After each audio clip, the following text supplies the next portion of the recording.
Daming ano yan ah. Ano ba yun?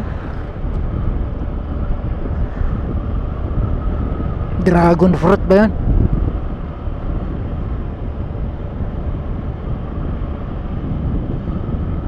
Ay gas. Sorry, nabusog ako, kumain kasi ako eh. Ang sarap ng luming Batangas nila dun. Saka yung Paris, sabi ko naman sa inyo, Paris yung nadaanan ko eh. Nag Paris din ako eh, nabusog tuloy ako.